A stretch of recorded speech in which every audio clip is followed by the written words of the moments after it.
Sign here, and your mother walks out of this alive. Disagree, and we press charges tonight. Leora's hand trembled over the contract. The pen felt impossibly heavy. 3 floors below, her mother was in a hospital room, not dying, but destroyed, shaking, apologizing through swollen eyes. She had been working for these men, cleaning offices and running errands for their company, until the night she made a terrible mistake. A watch. Not just any watch, an item worth more than Leora would make in 10 lifetimes. Her mother had taken it, desperate, terrified, drowning in the debt their father left behind. She'd been caught within hours. And when Leora saw her mother's tears, saw the way her entire body crumpled under guilt, she couldn't hold herself together. She couldn't walk away. She couldn't let her mother be dragged off in handcuffs. So here she was, facing the men her mother stole from. The Korean businessmen in perfect suits who had every legal right to destroy their lives, but instead offered this. A contract. A bargain. A sentence disguised as mercy. Not money. Not repayment. Sir, for 3 years. To live in Seoul. With both of them. She was 22, had never left Manchester, and suddenly the gray skis and double shifts at the bookshop felt like a different universe. Now she was being offered a private jet, a life she never asked for, and a deal that tasted like poison and salvation at once. The men watching her were brothers, Kale and Dante Choi. They didn't look related, which felt like a trick of the universe. Kale, tall and lean with silver blonde hair and a smile that almost felt human. Dante, darker, broader, black-haired with eyes like obsidian stones. He hadn't smiled once. The strange part, they didn't need money, they needed her. Something about her blood work, her genetics, a compatibility she didn't understand and didn't have the privilege to question when her mother's freedom depended on it. She looked at the signature line again. If she signed, her mother walked free, charges dropped, the stolen watch forgiven, her job restored, her life back. If she didn't, everything shattered. So Leora signed. 3 days later, she was on a plane to Seoul, staring out a window as Manchester disappeared beneath the clouds, wondering if she'd saved her mother. Or sold herself. The penthouse wasn't what she imagined. She'd expected something sterile, institutional, a place that matched the coldness of the transaction. Instead, she found herself in Gangnam, surrounded by floor-to-ceiling windows that framed the Han River like a painting. The space was enormous, decorated in whites and grays with artwork she recognized from university lectures. Actual Rothkos, real Hearsts. This wasn't just wealth. This was the kind of money that shaped countries.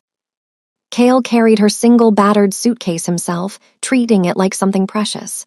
"You'll be comfortable here," he said, his English barely touched by accent. "Whatever you need, just ask. We want you to feel at home."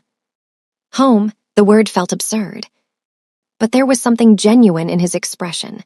His smile reached his eyes. He showed her the bathroom, the closet already stocked with clothes in her exact size, thoughtful and deeply unsettling in equal measure. How long had they been watching her? Dante didn't participate in the tour. He stood in the doorway with his arms crossed, studying her like she was an equation he couldn't solve. When their eyes met, something shifted in her chest. Not attraction, exactly, something stranger. Recognition, like her body knew him before her mind could catch up. That first night over dinner, they laid out the rules. Korean dishes she couldn't name, served by staff who moved like ghosts. "You'll come to the clinic twice a week," Kale said, sliding a bowl toward her. "Just monitoring, blood work, nothing invasive. The actual treatment doesn't start for another month." "And between appointments?" Leora asked. "You're free," Kale said.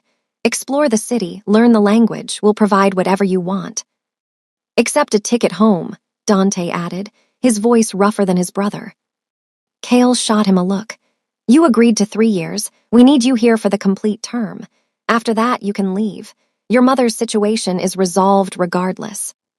There was something unspoken hanging in the air, thick as smoke.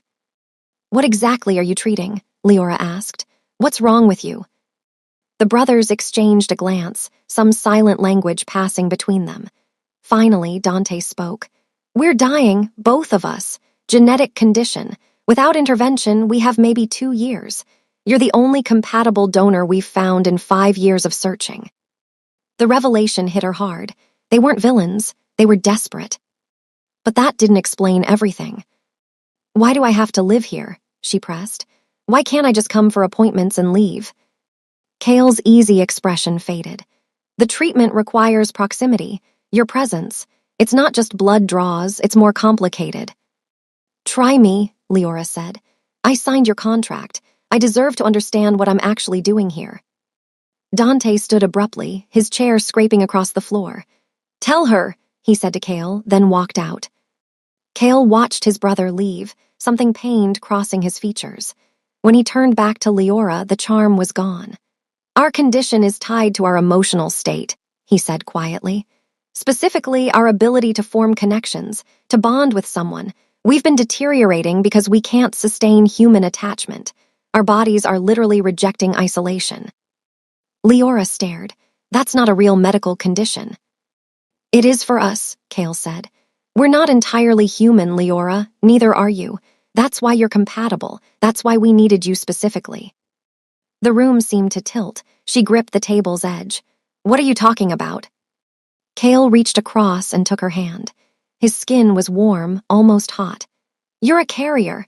Dormant genetics from a bloodline that diverged from baseline humanity about 3,000 years ago. You'll never express the traits yourself, but your presence stabilizes people like us. Your mother has the same markers. That's why we're not pressing charges. She might need this information eventually." Leora pulled her hand back. "This is insane." "I know how it sounds," Kale said, "but you'll feel it soon. The pull. The way your body responds to ours, it's already started, hasn't it? You felt it when you looked at Dante." She had, that strange recognition, like her cells were rearranging themselves to accommodate someone else. "I want to leave," Leora whispered. "You can't," Kale said gently. "You signed a contract, but beyond that, if you leave now, your mother faces prosecution again. And Leora, you'll start feeling sick. The bond has begun. Breaking it abruptly would harm all of us." She wanted to call him a liar, wanted to run. But her hand still tingled where he'd touched it, and she could sense Dante somewhere in the apartment, could pinpoint his exact location like a compass finding north. What had she agreed to? The first week was torture. Leora stayed in her room, ordered meals through staff, avoided both brothers, but her body betrayed her. She'd wake in the middle of the night with her skin burning, find herself walking toward Dante's room before catching herself. Once, she made it to his door. Her hand was on the handle when his voice came from inside. "I can feel you out there," he said. "Either come in or go back to bed." She fled. Kale was easier. He didn't push. He'd leave books outside her door, Korean snacks, small notes in neat handwriting suggesting places she might enjoy. He was trying to make this bearable, and she hated how much she appreciated it. But Dante was everywhere and nowhere.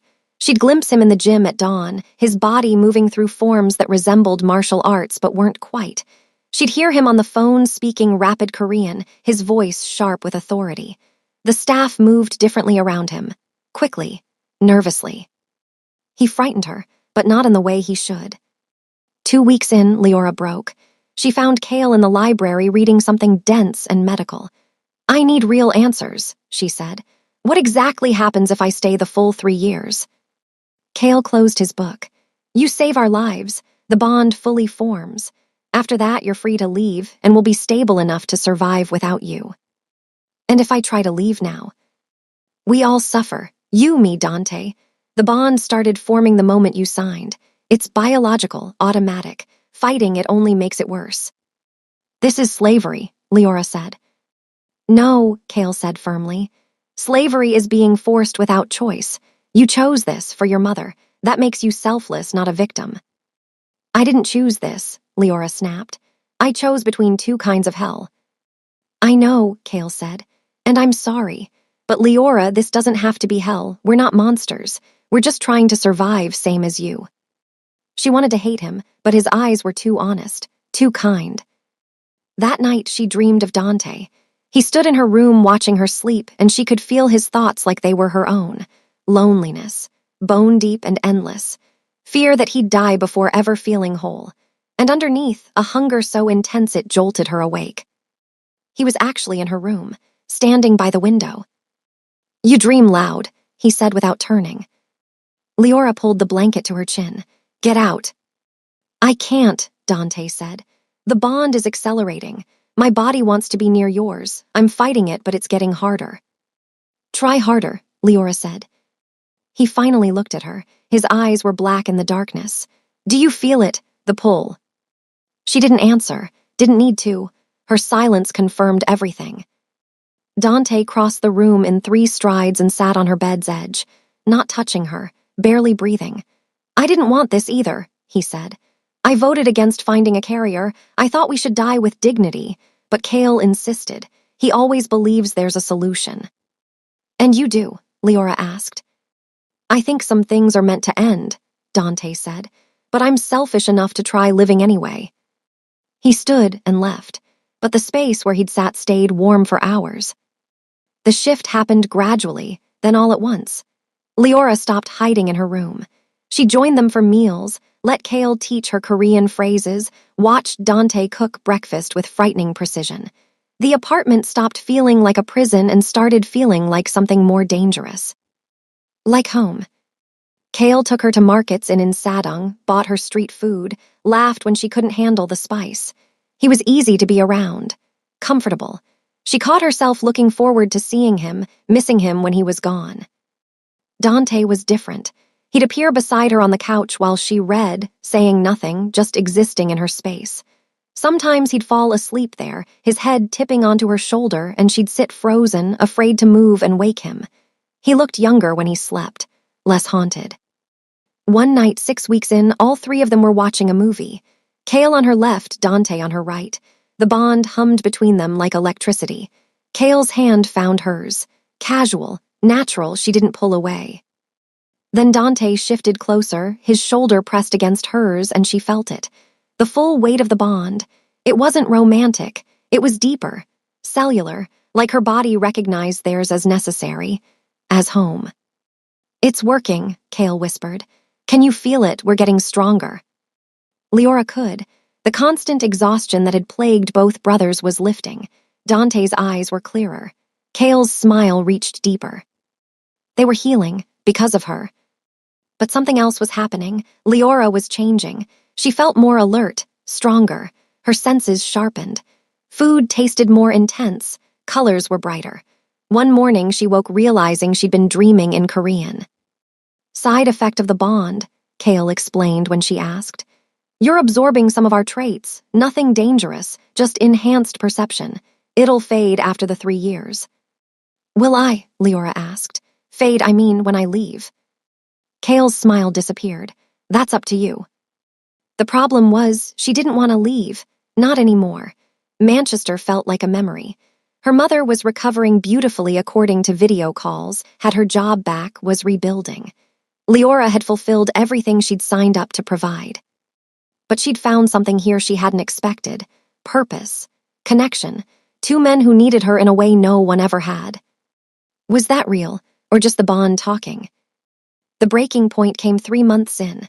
Leora had gone to a cafe in Hongdae, trying to have one afternoon to herself. She was reading when someone sat across from her. A woman, Korean, beautiful and cold. "You're the carrier," the woman said in perfect English. Leora's blood went cold. "Who are you?" "Someone who wants what you have," the woman said. "The Choi brothers are worth billions. Their company controls half the tech sector in Asia.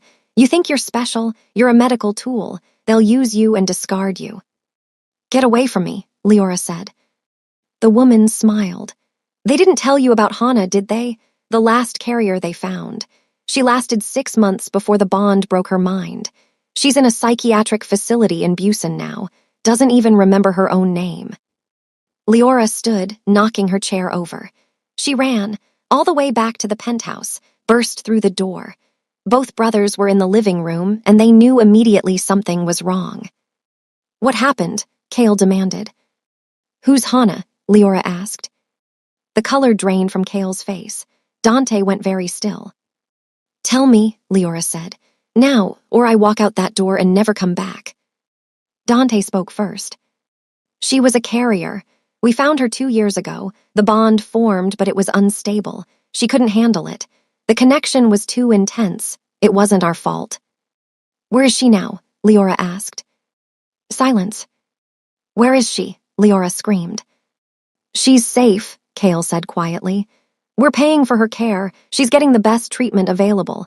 But yes, she's in a facility. The bond damaged her. And you didn't think to mention this? Leora's voice shook. You let me sign up for something that could destroy my mind. You're different, Dante said. Stronger, the bond with you is stable. Hana wasn't from the start. We should have told you, but we were afraid you'd refuse. I would have, Leora shouted. I absolutely would have. She locked herself in her room, ignored their knocking, their apologies through the door. She packed her suitcase, the same one she'd arrived with. But when she tried to open the door to leave, her body wouldn't cooperate. Her hand froze on the handle. Pain shot through her chest. The bond, it was too strong now. Leaving would actually hurt her. She was trapped, not by locks or contracts, by her own biology. Leora sank to the floor and cried.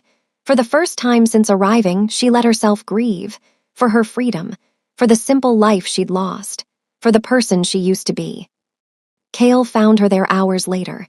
He sat beside her on the floor, not touching, just present. We messed up, he said. We should have told you everything from the start. We were scared and selfish and we hurt you. I'm sorry. Sorry doesn't fix this, Leora said. No, Kale agreed. But maybe we can. Leora, we're not keeping you prisoner. If you truly want to leave, we'll find a way to break the bond safely. It'll hurt us, maybe kill us, but we'll do it. You deserve the choice. You'd die, Leora asked. Probably, Kale said. But that's not your burden to carry. We created this situation. We'll face the consequences. Dante appeared in the doorway. He looked wrecked. I'll do it, he said. I'll take the severance procedure. It'll kill me faster than Kale, but it might give him enough time to find another solution. You can go home. Leora stared at him. You'd die so I could leave. Yes, Dante said simply. And somehow that changed everything. These men who'd trapped her, who'd manipulated her into coming here, were willing to die to free her. That wasn't possession. It was love. A twisted, complicated, bonded by biology love, but love nonetheless. I'm not leaving, Leora said. What? Kale asked. I'm not leaving, she repeated. But things change. No more secrets. No more treating me like a medical experiment. If I'm staying, I'm part of this. Equal. Partners. Partners, Kale agreed immediately. Dante just nodded, but his eyes said everything. Relief, gratitude, something deeper he didn't have words for. The next 6 months were different, better. Leora took control of her own medical appointments, demanded to understand every procedure. She started working with their company, using her literature degree to overhaul their international communications. She was good at it, better than good. Kale courted her properly. Dates in hidden restaurants. Late-night conversations about philosophy and childhood dreams. He kissed her for the first time on a rooftop in Idiwan, and it felt like coming home. Dante was slower. He'd leave her flowers without notes. Cook her favorite meals without being asked. One night he found her crying over a video call with her mother, who was finally stable and smiling again. He sat beside her and held her while she sobbed, saying nothing, just being solid and present. When he kissed her weeks later, it wasn't gentle like Kale's. It was desperate, claiming, like he'd been holding back for months and finally broke. Is this real? Leora asked him after, or just the bond? Dante cupped her face. Does it matter? The bond made us possible, but what we are now, that's real, that's choice. He was right. The bond had brought them together, but everything after was theirs. The 3-year mark approached faster than Leora expected. Her mother was thriving, had started a support group for families drowning in debt. The brothers were healthy, stable. The treatment had worked. Leora's contract was complete. She could leave. She had a ticket booked, a flat arranged back in Manchester, her old life waiting. The night before her scheduled departure, both brothers sat her down. We're releasing you from the contract, Kale said. You've fulfilled every obligation. More than fulfilled, you saved us. Whatever you choose now is freely chosen. We'll maintain the bond if you stay, Dante added. Or we'll begin severance procedures if you go. We're strong enough now to survive it. It'll hurt, but we'll live. What do you want? Leora asked. You, they said in unison. Kale continued. But only if you want this, want us, not because of biology or obligation, because you choose it. Leora looked around the penthouse, this place that had been a prison, a laboratory, a home. She thought about Manchester, gray skis and familiar streets, her old life waiting like an open door. Then she thought about waking up between Kale's warmth and Dante's solid presence, about the way they'd learned to be 3 instead of 2, about the life they were building. I need to see my mother first, Leora said. Make sure she's really okay, but then I'm coming back. You're coming back, Kale asked. I'm coming back, Leora confirmed. Not because I have to, because I want to, because somehow, impossibly, this weird bonded situation became my life. You became my life. Dante pulled her close. Kale wrapped around both of them. 3 people who shouldn't work, 3 people who had no choice but to work. There's something else, Kale said. The bond is permanent now. Even if you're in Manchester and we're here, you'll always feel us. We'll always feel you. Distance doesn't sever it anymore. Good, Leora said. I like knowing where you are. She went to Manchester, spent 2 weeks with her mother, who was bright and hopeful and rebuilding. Her mother knew about the bond, about what Leora had done. Are you happy? Her mother asked. Yeah, Leora said, surprised by how true it was. I really am. Then go back to them, her mother said. I'm okay now, more than okay. You gave me that. Now go live your own life. So Leora did. She boarded a plane back to Seoul, back to the penthouse overlooking the Han River, back to 2 men who were waiting at the airport, both scanning the crowd until they spotted her. Kale's face broke into joy. Dante remained still, but his eyes said everything. Leora ran to them, let them wrap her up, let herself be held by both. I'm home, she said. Yeah, Dante agreed. You are. The epilogue came 2 years later. Leora's name was on the company letterhead. She built their international division into something formidable.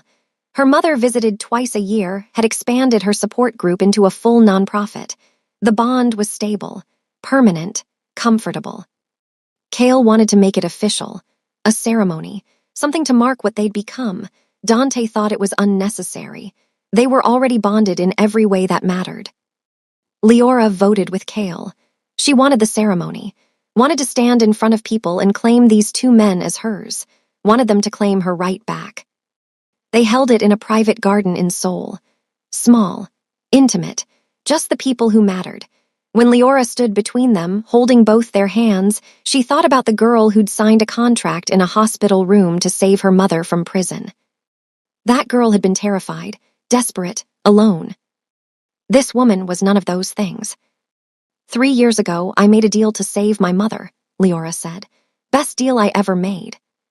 Kale laughed, Dante almost smiled, and the bond between them hummed, strong, permanent, real. Not perfect, they still fought, still struggled with jealousy and territory and 3 people trying to be one unit, but they chose it, every day. They chose this complicated, impossible, beautiful thing. And that choice made all the difference.